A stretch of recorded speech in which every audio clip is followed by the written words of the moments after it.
Hey you guys, this is Carter from Car Trade Motorcycle Adventures, and I bet you're kind of wondering why I'm holding this Satori. Well, for two reasons.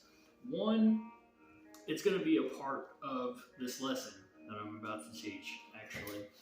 And two, something that people don't really talk about is the name Satori. Okay, that word. It stands for Zen. Okay, and I'm going to get into why this is relevant to what we're about to talk about here in just a minute. So, this video is actually being made for somebody who sent me an email telling me about their situation. And to me, it sounds as if they are in a narcissistic abuse cycle. Now, with me saying that, I want to be making it perfectly clear that the society that we live in today likes to throw that word around a lot. And it's very important that we realize that not every single person that you date is a narc, okay? And that is very important, okay? So now that that's out of the way, I am going to say that the situation that was described to me to me, it does legitimately fall into the category, okay? And so, I got to thinking about it, and it reminded me of something that I've been dealing with today, with this Satori, actually. So, I had mentioned in a previous video where I'd been having problems with bear shaft tuning, okay? And come to find out, one of my problems was I shoot split finger, okay?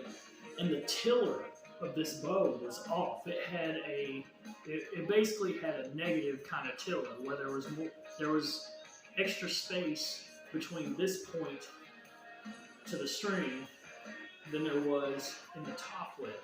Now I need a positive tiller, okay? And what tiller is, it's basically an adjustment within the lens that will allow both of them to fire in time with each other. So, how does that apply? It's part of Satori or Zen. Everything flowing in time. Okay? And I did not catch that until I remembered a very key element. I was getting frustrated beyond belief. And then once I figured that out, I realized that all that frustration I had to let that go. Okay? And that's where I'm about to go with this, is learning how to let things go. Okay? As you guys know, you can go back in my videos and you can see where I talk about how I've been there. Okay? And the best thing that you can do, one, yes, take time for yourself. Don't go immediately back out onto the dating market and try again, because if you do that, you're just going to run into more failed relationships after failed relationships. Okay? And I actually posted something to the community not too long ago where it said, if you don't learn the lesson, you're going to still meet the same person in different bodies. Okay? So, basically where I'm going with this is, you have to understand the importance of letting something go.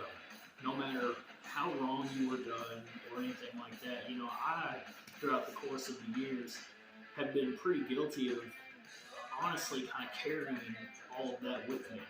Okay, and it's cost me a lot of friendships. It's cost me a lot of things, and not necessarily because I did anything wrong or that they did anything wrong. It was just like, it's hard to explain, like, that energy that you carry, okay?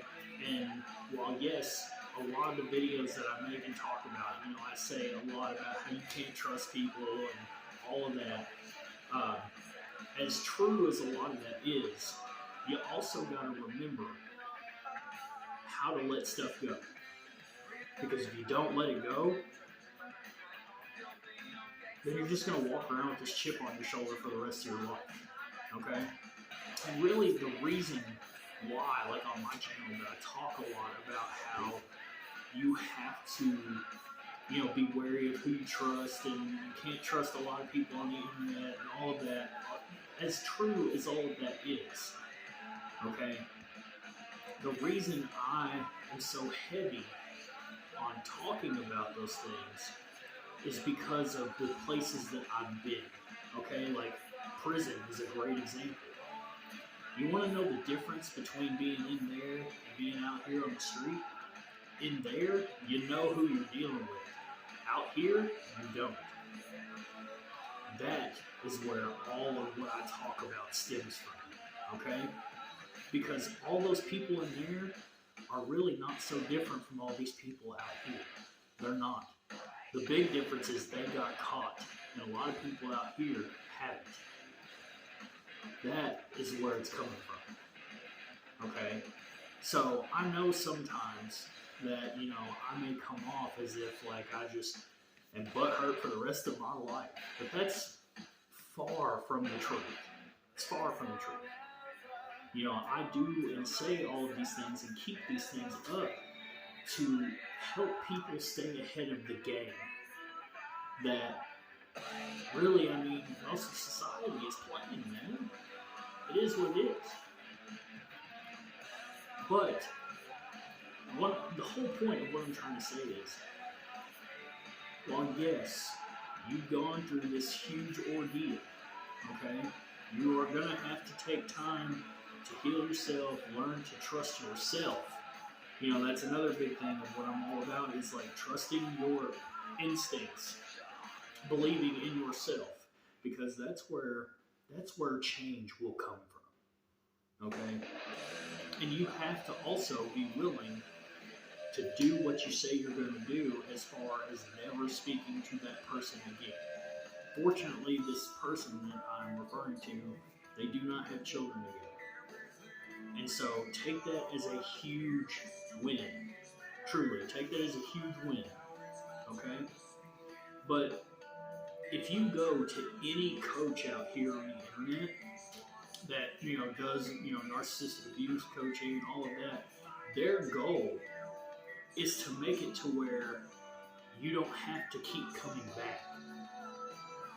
That's the whole goal, is to help walk you through these things and talk to you about these things. That way you can truly heal yourself and you no longer have to think about it or worry about it. Okay? You know how many people have screwed me over in pretty much every way you can think of? A lot. A lot. Okay? Did it make me have trust issues over the course of time? Absolutely it did. But one thing that it hasn't done was truly broken me. Truly broken my will. Okay? And that is very important. Okay? Do not let a situation like this define and determine who you are, because here's the thing. The majority of people that get involved with someone that actually truly is a narc, most of them don't ever recover or become the same. They just stay stuck in that toxic cycle even after the relationship with them has been over for God knows how freaking long. Like me, I made a video, it may have been around a year or so ago, where I told my story and my experience with narcissism. And the thing is, some days I still go back and review that video to see the difference of then versus where I am now. And I'm going to tell you something right now. Everything got better. It did. But the only reason that it did and became that way is because I learned how to let all of that go. Okay? What was done is done. I can't go back in the past. You can't live in the past. And unfortunately, that's what those people try to make you do, is be stuck and live in the past. Because at that point, the door is always open. The carrot being dangled in your face, they're going to do that. It's part of it. And that's why a lot of these people talk about no contact permanently. You know, I used to say that all the time on, you know, some of my old social media accounts, and people hated me for it too. They did. I was a little surprised. I mean, I made a lot of people mad whenever I would make comments about how you should basically, if somebody does something like that to you, you never speak to them again, and you mean it. Don't, like, you can't sit there and find an excuse to leave the door open. You can't. You cannot afford to do that, because if you truly want things to change, you truly want to make your life better, then what you're going to do is the hard thing. And the hard thing is to permanently block that out of your life and look forward constantly. That's the only thing that is going to change your life. AKA learning how to let it go. That's very, very important. And like I said, I understand why you're feeling the way that you're feeling. I get it. Truly, I do. But like I said, if you don't let it go, you're going to carry that into every friendship that you come across. And then guess what? People aren't going to want to be around you because they're going to think you're crazy. As everyone knows that's actually dealt with it, you can vent and talk about this to people that you think you're friends, but then they just get tired of hearing it. And then at that point, it makes you start to question, well, do they even care about me? And, you know, it becomes a huge complicated ordeal where it becomes worse. That, or even, you got to think, it's very possible. It's very, very possible. And in fact, to me, I'm going to say it's straight fact. If you don't let it go and you don't move on, then you're going to never get to where you're supposed to be. Period. Alright? And if there's anybody else out there that's dealing with that situation, please take what I've said to heart.